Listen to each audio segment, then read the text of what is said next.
ಖಡ್ಗದ ಹಾದಿ ನ್ಯೂಸ್ ಚಾನೆಲ್ಗೆ ಸ್ವಾಗತ. ಪ್ರತಿ ಟನ್ ಕಬ್ಬಿಗೆ 3,500 ರೂಪಾಯಿ ದರ ನಿಗದಿ ಮಾಡುವಂತೆ ತಹಶೀಲ್ದಾರ್ ಮುಖಾಂತರ ಸರ್ಕಾರಕ್ಕೆ ಆಗ್ರಹ ವ್ಯಕ್ತಪಡಿಸಲಾಯಿತು. ದೇವರ ಹಿಪ್ಪರಗಿಯಲ್ಲಿ ತೀವ್ರ ಸ್ವರೂಪಕ್ಕೆ ತಿರುಗಿದೆ ಕಬ್ಬು ದರ ಹೋರಾಟ. ರಸ್ತೆ ತಡೆದು ಬೃಹತ್ ಪ್ರತಿಭಟನೆಯನ್ನು ನಡೆಸಲಾಯಿತು. ಉತ್ತರ ಕರ್ನಾಟಕ ರಾಜ್ಯ ರೈತ ಸಂಘ ರಾಜ್ಯ ಅಧ್ಯಕ್ಷರು ಶಂಕರಗೌಡ ಹಿರೇಗೌಡರು ಅವರ ನೇತೃತ್ವದಲ್ಲಿ ಹೋರಾಟವನ್ನು ಹಮ್ಮಿಕೊಳ್ಳಲಾಗಿತ್ತು. ಈ ಮಧ್ಯೆ ಹೋರಾಟಕ್ಕೆ ವಕೀಲರು, ರೈತ ಸಂಘಟನೆಗಳು, JDS, KRS, Banjara, BJP, Karave, ದಲಿತ ಪರ, ಪ್ರಗತಿಪರ ಸಂಘಟನೆಗಳು ಸೇರಿ ವಿವಿಧ ಸಂಘಟನೆ ಪರಗಳ ಸಾಥ್ ಕೊಟ್ಟಿದ್ದು ರೈತರ ಶಕ್ತಿ ಮತ್ತಷ್ಟು ಹೆಚ್ಚಾಗಿದೆ. ಪಟ್ಟಣದ ಮೋಹರೆ ಹನುಮಂತರಾಯ ವೃತ್ತದಿಂದ ಅಂಬೇಡ್ಕರ್ ವೃತ್ತದವರೆಗೆ ಬಂದು ವಿಜಯಪುರ, ಗುಲ್ಬರ್ಗಾ ರಸ್ತೆ ತಡೆದು ಬೃಹತ್ ಪ್ರಮಾಣದಲ್ಲಿ ಹೋರಾಟ ನಡೆಯಿತು. ಎತ್ತ ನೋಡಿದರೂ ಹಸಿರು ಶಲ್ಯ ಧರಿಸಿದ ರೈತ ಬಂಧುಗಳೇ ಕಂಡು ಬಂದರು. ಹಸಿರು ಶಲ್ಯ ಝಳಪಡಿಸುತ್ತಾ ನ್ಯಾಯಯುತವಾದ ಬೇಡಿಕೆಗಳ ಈಡೇರಿಕೆಗೆ ಅನ್ನದಾತನಿಂದ ಹಕ್ಕೊತ್ತಾಯ ಮೊಳಗಿತ್ತು. ಎರಿಗೆ ಬೀಜ, ರಸಗೊಬ್ಬರ, ಕ್ರಿಮಿನಾಶಕ, ಕಾರ್ಮಿಕರ ವೇತನ ದಿನೇ ದಿನೇ ಹೆಚ್ಚಾಗಿ ಕೃಷಿ ಉತ್ಪಾದನಾ ವೆಚ್ಚ ಹೆಚ್ಚಳವಾಗ್ತಾ ಇರೋದ್ರಿಂದ ಉತ್ಪಾದನಾ ವೆಚ್ಚಕ್ಕೆ ಅನುಗುಣವಾಗಿ ಪ್ರತಿ ಟನ್ ಕಬ್ಬಿಗೆ 3,500 ರೂಪಾಯಿ ಘೋಷಣೆ ಮಾಡಿ ಸಕ್ಕರೆ ಕಾರ್ಖಾನೆಗಳನ್ನು ಪ್ರಾರಂಭ ಮಾಡಬೇಕು ಅಂತ ಆಗ್ರಹಿಸಲಾಯಿತು. ರೈತರ ಬಿಲ್ಲನ್ನು ಬೇಗನೆ ಪಾವತಿ ಮಾಡಬೇಕು, ಅಲ್ಲಿಯವರೆಗೆ ಹೋರಾಟ ಮುಂದುವರಿಯುತ್ತೆ ಅಂತ ರೈತರು ಗುಡುಗಿದ್ರು. ಚುನಾವಣೆಯ ಸಂದರ್ಭದಲ್ಲಿ ಮಾತ್ರ ಜನಪ್ರತಿನಿಧಿಗಳಿಗೆ ರೈತರು ನೆನಪಾಗ್ತಾರೆ. ಈ ರೀತಿ ಪ್ರಕೃತಿ ವಿಕೋಪದ ನಡುವೆಯೂ ಬೆಳೆದ ಬೆಳೆಗೆ ಸರಿಯಾದ ಬೆಲೆ ಸಿಗದೆ ಸಾಕಷ್ಟು ನಷ್ಟ ಅನುಭವಿಸಿ ಪ್ರತಿ ಅರ್ಧ ಗಂಟೆಗೆ ಒಬ್ಬ ರೈತ ಆತ್ಮಹತ್ಯೆ ಮಾಡಿಕೊಳ್ಳುವಂತಾಗಿದೆ ಅಂತ ಹೇಳಿದರು. ಈ ಸಂದರ್ಭದಲ್ಲಿ ಎಲ್ಲಾ ಸಂಘಟನೆಯ ಅಧ್ಯಕ್ಷರು, ಉಪಾಧ್ಯಕ್ಷರು, ಕಾರ್ಯಕರ್ತರು, ದೇವರ ಹಿಪ್ಪರಗಿ ಹಾಗೂ ಪಟ್ಟಣದ ಎಲ್ಲಾ ಸುತ್ತಮುತ್ತಲಿನ ರೈತ ಬಾಂಧವರು ಉಪಸ್ಥಿತರಿದ್ದರು. ವರದಿ ಅಮೀದ ಮುಲ್ಲಾ, ಖಡ್ಗದ ಹಾದಿ ನ್ಯೂಸ್ ಚಾನೆಲ್ ಸಂಪಾದಕರು. ಇವಾಗ ನಾವು ಬೇಡ್ತಾ ಇರುವಂತದ್ದು 3,500 ರೂಪಾಯಿ ಪ್ರತಿ ಟನ್ನಿಗೆ ಬೆಂಬಲ ಬೆಲೆಯಾಗಿ ಕೇಳಕತ್ತೀವಿ. ಜಾಸ್ತಿ ಏನು ನಾವು ಕೇಳಿಲ್ಲ. ಆದ್ರ ರಾಜ್ಯ ಸರ್ಕಾರ, ಕೇಂದ್ರ ಸರ್ಕಾರಗಳು ಏನ್ ಹೇಳ್ತಿದಾವೆ ಅಂತಂದ್ರೆ, ನಾವು FRP ಬೇಸ್ ಮೇಲ್ಗಡೆ ಅಂದ್ರ ಫೇರ್ ಅಂಡ್ ರೆಮ್ಯುನೇಟಿವ್ ಪ್ರೈಸ್ ಅಂತ ಕರೀತಾರ. ಅದಕ್ಕ ಆ ದರದ ಮೇಲೆ ನಾವು ಪ್ರತಿ ಟನ್ ಕಬ್ಬಿನ ಬೆಲೆಯನ್ನ ಕೇಂದ್ರ ಸರ್ಕಾರ ನಿಗದಿ ಮಾಡುತ್ತಾ ಇದು. ಆದ್ರ ರಾಜ್ಯ ಸರ್ಕಾರ ಏನ್ ಮಾಡ್ಲಿಕ್ಕತ್ತದ, ಕೇಂದ್ರ ಸರ್ಕಾರದ ಮೇಲೆ ಹಾಕ್ಲಿಕ್ಕತ್ತೈತಿ. ಕೇಂದ್ರ ಸರ್ಕಾರ ಏನ್ ಮಾಡ್ಲಿಕ್ಕತ್ತದ, ರಾಜ್ಯ ಸರ್ಕಾರದ ಮೇಲೆ ಹೇರ್ಲಿಕ್ಕತ್ತದ. ನಮಗ ಇವು ಯಾವೂ ಬೇಡ. ನಮಗ ಬೇಕಾಗಿದ್ದು 3,500. ನೀವು ರಾಜ್ಯ ಸರ್ಕಾರದವ್ರು ಕೊಡ್ತಿರೋ, ಕೇಂದ್ರ ಸರ್ಕಾರದವ್ರು ಕೊಡ್ತಿರೋ, ಯಾರು ಕೊಡ್ತಿರೋ ಗೊತ್ತಿಲ್ಲ. ಸಕ್ಕರೆ ಮಾಲೀಕರ ಕೊಡ್ರಿ, ಯಾರ ಕೊಡ್ರಿ. ನಮ್ಮ ರೈತಗ ಪ್ರತಿ ಟನ್ಗೆ 3,500 ರೂಪಾಯಿ ಬರಲೇಬೇಕು.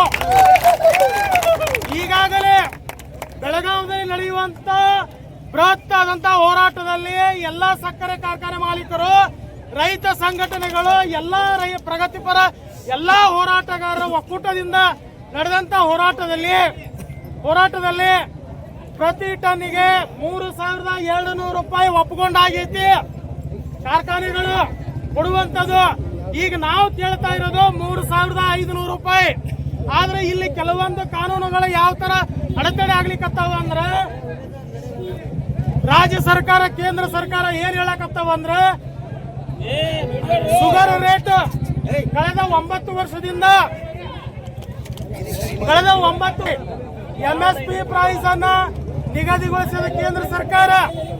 ಅದಕ್ಕೆ ಕಾರ್ಖಾನೆಗಳ ಏನ್ ಹೇಳಕತ್ತಾವ ಅಂದ್ರ, ನಾವು ಉತ್ಪಾದನೆ ಮಾಡಿದಂತ ಸಕ್ಕರೆ 31 ರೂಪಾಯಿ ಕೇಂದ್ರ ಸರ್ಕಾರ ಖರೀದಿ ಮಾಡ್ಲಿಕ್ಕತ್ತೈತಿ.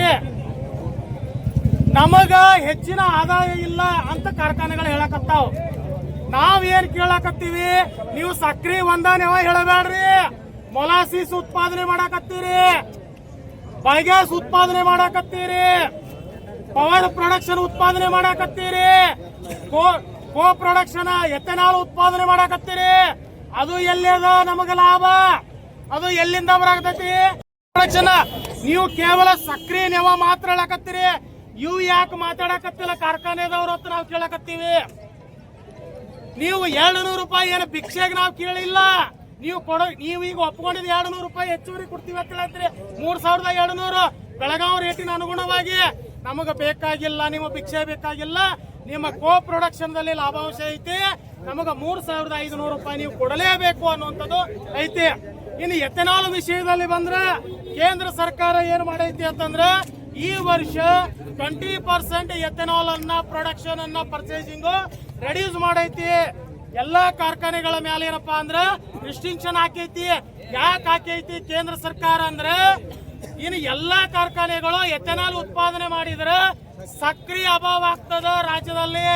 ಅಭಾವ ಆಗಿ ಉಳ್ಳಿಗಡ್ಡಿ ರೇಟ್ 200 ರೂಪಾಯಿ ಆದಂಗ ಸಕ್ರಿ ರೇಟ್ 400 ರೂಪಾಯಿ ಆಯ್ತು ಅಂದ್ರೆ ಇಲ್ಲಿ ಬ್ಯಾಲೆನ್ಸಿಂಗ್ ತಪ್ತದಂತ ಅವ್ರ ನೆವ ಹೇಳಕತ್ತಾರ. ಆ ನೆವ ಹೇಳಕತ್ತಾರ. ನಮಗೇನೂ ಬೇಕಾಗಿಲ್ರಿ, ನಮಗ ಬೇಕು 3,500 ರೂಪಾಯಿ. 3,500 ರೂಪಾಯಿ. ಅದಕ್ಕ ಇಲ್ಲಿ ಇನ್ನೂ ಸ್ಥಳೀಯ ಮಟ್ಟದಲ್ಲಿ ನಮಗೆ ಏನೇನು ಅನ್ಯಾಯ ಆಗ್ಲಿಕ್ಕತ್ತದಂದ್ರ ಕೇಂದ್ರ ಸರ್ಕಾರ ರಾಜ್ಯ ಸರ್ಕಾರ ರಿಕವರಿ ವಿಷಯ ಹೇಳಕತ್ತೈತಿ.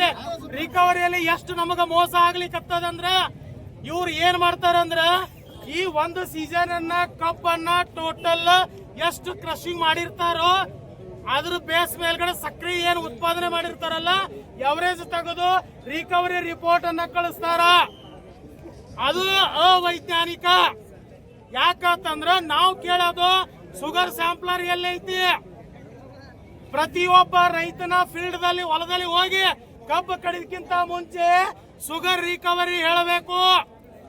ಇಲ್ಲಿ ಏನಾಗ್ಲಿಕ್ಕತ್ತದಂದ್ರ 6 ತಿಂಗಳ 7 ತಿಂಗಳ ಬೆಳೆದಂತ ಕಬ್ಬನು 10, 12 ತಿಂಗಳ 13 ತಿಂಗಳ ಬೆಳೆದಂತ ಕಬ್ಬನು ಕಾರ್ಖಾನೆಗೆ ಹೋಗ್ಲಿಕ್ಕತ್ತದ. ನಾವೇನ್ ಕೇಳ್ತೀವಿ, ಇವತ್ತು 12 ತಿಂಗಳ ಕಷ್ಟಪಟ್ಟು ಬೆಳೆದಂತ ರೈತದನ ನೀವು 6 ತಿಂಗಳು 12 ತಿಂಗಳು ನೀವು ಎರಡನ್ನ ಸರಾಸರಿ ಮಾಡಿದ್ರೆ ಅದು ಎಲ್ಲಿಗೆ ಬರ್ತದೆ ಹೇಳ್ರಿ? 8 ತಿಂಗಳು 9 ತಿಂಗಳು ಬಂದು ನಿಂದಿರ್ತೈತೆ ಅದು ಟೋಟಲ್ ಅವರೇಜ್. ಮತ್ತೆ 3 ತಿಂಗಳು ಇನ್ನೂ ಕಷ್ಟಪಟ್ಟು ಬೆಳೆದಂತ ರೈತಗೆ ಎಲ್ಲಿ ಹೋಯ್ತದು? ನೀವು ಪ್ರತಿಯೊಬ್ಬ ಇಂಡಿವಿಜುವಲ್ ರೈತಂದು ಫೀಲ್ಡ್ ಅಲ್ಲಿ ಹೋಗಿ ನೀವು ಚೆಕ್ ಮಾಡಿ ರಿಕವರಿ ತೋರಿಸಿದ್ರೆ ಅವಾಗ ಎಲ್ಲಾ ರೈತರು ಏನ್ ಮಾಡ್ತಾರ, ನಮ್ಮ ಹೊಲದಾಗ ಬಂದು ರಿಕವರಿ ಚೆಕ್ ಮಾಡ್ತಾರಪ್ಪ, ನಮಗ ರೇಟ್ ಕಡಿಮೆ ಬರ್ತೈತಿ ಅಂತ ಹೇಳಿ ಅವನು 12 ತಿಂಗಳು ಬೆಳಿತಾನ. ಈಗ ಏನ್ ಮಾಡ್ತಾರ, ಇದು ಎಲ್ಲ ಒಂದೇ ರೇಟ್ ಅಂತ ಹೇಳಿ ಮುಂದಿನ 6 ತಿಂಗಳು 3 ತಿಂಗಳು ಇರ್ಲಾಕಾಗೇನು ಕಬ್ಬು ಕಟಾವ್ ಮಾಡಿ ನೆಕ್ಸ್ಟ್ ಸೀಸನ್ ಫೀಲ್ಡ್ ಅನ್ನ ರೈತ ಏನ್ ಮಾಡ್ತಾನ, ಬೆಳಿಲಿಕ್ಕೆ ಏನಾದ್ರೂ ರಾಬ್ ಮಾಡ್ಕೊಳಿಕ್ಕೆ ನೋಡ್ಕೊಳಕತ್ತಾನ. ಇದು ಎಲ್ಲ ತಪ್ಪಬೇಕು. ಮತ್ತ ಇನ್ನೊಂದು ಇದರಲ್ಲಿ ರಿಕವರಿಯಲ್ಲಿ ಈ ತರ ಮೋಸ ಮಾಡ್ತಾರ. ಇನ್ನು ವೇ ಬ್ರಿಡ್ಜ್ ಅಲ್ಲಿ ಹೇಳ್ತೀನಿ ಕೇಳ್ರಿ. ಇವತ್ತು ಹೇಳ್ತಾರ ನಾವು ಸರ್ಕಾರಕ್ಕೆ ಏನ್ ಮಾಡಿದೇವಿ, 2 ವರ್ಷದಿಂದ ನೀವು ಡಿಜಿಟಲ್ ಕ್ಯಾಮೆರಾ ಅಳವಡಿಸ್ರಿ, ಆಧಾರಿತ ಮ್ಯಾನ್ಲೆಸ್ ಮಾಡ್ರಿ ಅಂತ ನಾವು ಹೇಳಿದೇವಿ. ಯಾಕಂದ್ರ ಎಲ್ಲಿ ನೀವು ಕಾಟದಲ್ಲಿ ಮೋಸ ಮಾಡಕತ್ತೀರಿ ಅನ್ನಂತ ನಮ್ಗೆ ಕಂಡು ಬಂತು. ಪ್ರತಿ ಗಾಡಿಯಿಂದ 1 ಟನ್ 1.5 ಟನ್ 2 ಟನ್ ಮೋಸ ಆಗಕತ್ತಾಗ ನಾವು CC ಕ್ಯಾಮೆರಾ ಅಳವಡಿಸ್ರಿ, ಮ್ಯಾನ್ಲೆಸ್ ಡಿಜಿಟಲ್ ವೇ ಬ್ರಿಡ್ಜ್ ಅನ್ನ ಅಳವಡಿಸ್ರಿ ಅಂತೀವಿ. ಆದ್ರೆ ಈಗ ಏನ್ ಮಾಡಕತ್ತಾರ ಅವರು, ನಾವು ಇಷ್ಟು ಕಾನೂನು ತಿಳಿದ ಮೇಲೆ ಅವರು ನಾವು ಚಾಪಿ ಮೇಲೆ ನುಂಗಿದ್ರೆ ಅವ್ರು ರಂಗೋಲಿ ಕೆಳಗೆ ನುಗ್ಗಾಕತ್ತಾರ. ನಾವು ಬಹಳಷ್ಟು ನಾವು ವಿಚಾರ ಮಾಡ್ಲಿಕ್ಕೆ ನೋಡಿದೇವಿ. ಅವರು ಏನಪ್ಪಾ ಅಂದ್ರೆ 2 ಕೇಬಲ್ಗಳನ್ನ ಅಳವಡಿಸಿರ್ತಾರ ವೇ ಬ್ರಿಡ್ಜ್ ದಿಂದ, ಟಾಟಾದಿಂದ. ಒಂದು ಪ್ರಿಂಟರ್ಗೆ, ಇನ್ನೊಂದು ಕಂಪ್ಯೂಟರ್ಗೆ. ಹೌದಾ? ಕಂಪ್ಯೂಟರ್ದಿಂದ ಪ್ರಿಂಟರ್ಗೆ ಹೋಗುವಂತ ಇನ್ನೊಂದು ಕೇಬಲ್ ಇರ್ತೈತಿ. ಇಂಡಿಕೇಶನ್ಗೆ 2 ಕೇಬಲ್ ಬರ್ತಾವ. ಆ 2 ಕೇಬಲ್ ಅನ್ನ ಕಂಪ್ಯೂಟರ್ ಹೋಗ್ತೈತಿ, ಒಂದು ಕಂಪ್ಯೂಟರ್ದಿಂದ ಪ್ರಿಂಟರ್ ಹೋಗ್ತೈತಿ. ಇಲ್ಲಿ ಏನ್ ಮಾಡ್ತಾರ, ಸಾಫ್ಟ್ವೇರ್ ಅಲ್ಲಿ ನಾವು ಪ್ರಾಕ್ಟಿಕಲ್ ಆಗಿ ನೋಡಿದಾಗ ಅವ್ರು ಏನ್ ಮಾಡ್ತಾರ, 15 ಟನ್ 20 ಟನ್ ಗಾಡಿ ಒಂದು ವೇಟ್ ಬಂತು ಅಂದ್ರ ಅದು ಯಾರಿಗೂ ಗೊತ್ತಾಗಂಗಿಲ್ಲ. 500 kgನೋ 1 ಟನ್ ಸೆಟ್ಟಿಂಗ್ ಮಾಡಿರ್ತಾರ. ನೀವು ಒಂದೊಂದು ಕ್ವಿಂಟಲ್ದಾಕ 10 kg ಇಟ್ರು ನಿಮಗೆ ಸಿಗಂಗಿಲ್ಲ. ಅದು ಕರೆಕ್ಟ್ ಆಗಿ 15 ಟನ್ 20 ಟನ್ ಆದ ತಕ್ಷಣ 1 ಟನ್ ಸಾಫ್ಟ್ವೇರ್ ರೆಡ್ಯೂಸ್ ಮಾಡ್ತೈತಿ. ಯಾರಿಗೂ ಗೊತ್ತಾಗಲ್ಲ. ಕೊಟ್ಟ ಇಂಜೆಕ್ಷನ್ ಯಾರಿಗೂ ಗೊತ್ತಾಗಂಗಿಲ್ಲ ನಮಗ. ಅದಕ್ಕೆ ಇದನ್ನೂ ಮೋಸ ನಿಂದಿರ್ಬೇಕು ನಮಗ. ಇಂಥವ ಈಗ ಆಲ್ರೆಡಿ ನಾವು ರಾಜ್ಯ ಸರ್ಕಾರಕ್ಕೆ ಇವೆಲ್ಲ ಗಮನ ತಂದಿವಿ, ಜಿಲ್ಲಾಡಳಿತ ಗಮನ ತಂದಿದ್ದೀವಿ. ಇವೆಲ್ಲ ನಿಲ್ಲಬೇಕು ಅನ್ನುವಂಥದ್ದು. ಇನ್ನು ನಮ್ಮ ಜಿಲ್ಲೆಯಲ್ಲಿ ನೋಡ್ರಿ, ಒಂದೊಂದು ಕಾರ್ಖಾನೆ ಒಂದೊಂದು ದರ ನಿಗದಿ ಆಗೈತಿ. ಒಂದೊಂದು ಕಾರ್ಖಾನೆ ಒಂದೊಂದು ದರ ನಿಗದಿ ಆಗೈತಿ. ಒಂದು ಕಾರ್ಖಾನೆ 2,750 ಕೊಟ್ರೆ ಇನ್ನೊಂದು ಕಾರ್ಖಾನೆ 3,000 ಕೊಡ್ತೈತಿ, 3,100 ಕೊಡ್ತೈತಿ. ಈಗ ಮಾನ್ಯ ನಾವು ಇಲ್ಲೇ ದೇವರಿಪ್ಪರಿಗೆಯಲ್ಲಿ ಹಿಡಿದಂತ ಒಂದು ಕಬ್ಬಿನ ಗಾಡಿಯನ್ನ ಕೇಳಿದ್ರ ಅಧಿಕೃತವಾಗಿ ಲೆಟರ್ ಹೆಡ್ ಅಲ್ಲಿ ಅನೌನ್ಸ್ಮೆಂಟ್ ಮಾಡಿದಂತದ್ದು ಬಾಲಾಜಿ ಕಾರ್ಖಾನೆ 2,901 ರೂಪಾಯಿ ಕೊಡ್ತೀವಂತ ಲೆಟರ್ ಹೆಡ್ ಅಲ್ಲಿ ಘೋಷಣೆ ಮಾಡಿದಾರ. ಆದ್ರೆ ಇಲ್ಲಿ ರೈತರಿಗೆ ಏನು ಮನವರಿಕೆ ಮಾಡಕತ್ತಾರ, ಕಬ್ಬು ಕೊಡೋರಿಗೆ ನೀನು ನಮಗೆ ತಂದು ಕೊಟ್ರ 3,000 ರೂಪಾಯಿ ಪ್ರತಿ ಟನ್ನಿಗೆ ಕೊಡ್ತೀವಿ. ಎಲ್ಲಿದ್ ಕೊಡ್ತೀಯಪ್ಪ? 100 ರೂಪಾಯಿ ಹಾಕಿ ನಾವು 200-300 ಬೀದಿ ಒಳಗೆ ಕೂಡ ಕುಂತು ನಾವು ಬಪ್ಪಿ ಹೊಡ್ಯಾಕತ್ತೀವಿ. ನಿಮಗೆ ಯಾರಿಗೂ ಕೇಳ್ಸಕತ್ತಿಲ್ಲ ಕಾರ್ಖಾನೆಯವರಿಗೆ. ನೀ 100 ರೂಪಾಯಿ ಹೆಂಗ ಹೆಚ್ಚುವರಿ ಕೊಡ್ತಿದಿ? HNT ಮೋಸ ಮಾಡ್ತಾರ. ಇನ್ನ ಸರ್ಕಾರಕ್ಕೆ ಶುಗರ್ ಕೇನ್ ಬೋರ್ಡ್ಗೆ ಯಾವ ತರ ಅವ್ರು ಮಾಹಿತಿ ಕೊಡ್ತಾರ ಅಂದ್ರ, ಸರ್ಕಾರಕ್ಕೆ ಒಂದು ಲೆಕ್ಕ ಕೊಡ್ತಾರ, ಬ್ಯಾಲೆನ್ಸ್ ಶೀಟ್. ತಮ್ಮ ಆಡಳಿತ ಮಂಡಳಿಗಳಿಗೆ ಒಂದು ಬ್ಯಾಲೆನ್ಸ್ ಶೀಟ್ ಮೇಂಟೈನ್ ಮಾಡ್ತಾರ. ಇವ್ರು ಹೇಳ್ತಾರೆ ಪ್ರೋತ್ಸಾಹನ. ಇವಾಗ್ನು ನಾವ್ ಹೇಳ್ತೀವಿ, ನಿಮ್ಮ ಕಾರ್ಖಾನೆಗಳು ಕೊಡಕ್ ಆಗ್ತಾ ಇಲ್ಲ, ನಿಮಗೆ ನಿಯಂತ್ರಣ ಮಾಡಕ್ ಆಗ್ತಾ ಇಲ್ಲ, ಅವ್ರ ಕಡೆ ಕೊಡಕ್ ಆಗ್ತಾ ಇಲ್ಲ ಅಂತಂದ್ರ ನೀವು ಹಾಕಿ ಕೊಡ್ರಿ, ನಮಗ ರಾಜ್ಯ ಸರ್ಕಾರ ಹಾಕಿ ಕೊಡ್ರಿ. ನಮ್ಮಿಂದ ಸಾಕಷ್ಟು ಟ್ಯಾಕ್ಸ್ ಹೋಗ್ತದೆ ನಿಮಗ. ಪ್ರತಿ ಟನ್ನಿಗೆ ಮಿನಿಮಮ್ 6,000 ರೂಪಾಯಿ ಟ್ಯಾಕ್ಸ್ ಹೋಗ್ತೈತಿ ರಾಜ್ಯ ಸರ್ಕಾರಕ್ಕ. ನೀವು ಹಾಕಿ ಕೊಡ್ರಿ. ರೈತರಿಗೆ ಒಂದು 500 ರೂಪಾಯಿ ಹಾಕಿ ಕೊಟ್ರಿ ಏನಾಗ್ತದೆ? ಎಲ್ಲ ಸಾವಿರಾರು ಕೋಟಿ ಗಟ್ಟಲೆ ಹಣ ಎಲ್ಲೆಲ್ಲ ನೀವು ಖರ್ಚು ಮಾಡಕತ್ತೀರಿ. ಇದರಲ್ಲಿ 500 ರೂಪಾಯಿ ಹಾಕಿ ಕೊಟ್ರೆ ರೈತ ಆರ್ಥಿಕವಾಗಿ ಅವನ ಮಕ್ಕಳ ಆರೋಗ್ಯ, ಶಿಕ್ಷಣ ಉತ್ತಮವಾಗ್ತದ ಭವಿಷ್ಯ. ನೀವು ಇದೇ ತರ ಶೋಷಣೆ ಮಾಡಿದ್ರೆ ಇದು 7-8 ದಿವಸ ಅಲ್ಲ, ಇನ್ನೂ 1 ತಿಂಗಳಾದ್ರೂ ಹೋರಾಟ ನಿಲ್ಲಂಗಿಲ್ಲ. ಎಲ್ಲ ನ್ಯಾಷನಲ್ ಹೈವೇಗಳು ರಾಜ್ಯಾದ್ಯಂತ ಬಂದ್ ಆಗ್ತದೆ. ಕೇಂದ್ರ ಸರ್ಕಾರ, ರಾಜ್ಯ ಸರ್ಕಾರ ಏನು ಶುಗರ್ ಕೇನ್ ಏನ್ ಕಾನೂನುಗಳ ತೊಡಕದಾವು ನೀವು ಸರಿ ಮಾಡ್ಕೊಂಡು ನಮ್ಮ ರೈತರ ನ್ಯಾಯ ಕೊಡಬೇಕು ಅಷ್ಟೇ. ನಾವು ಕೇಳೋದು 3,500 ರೂಪಾಯಿ ಪ್ರತಿ ಟನ್ಗೆ ನಮಗ್ ಬೇಕು ಅನ್ನುವಂತ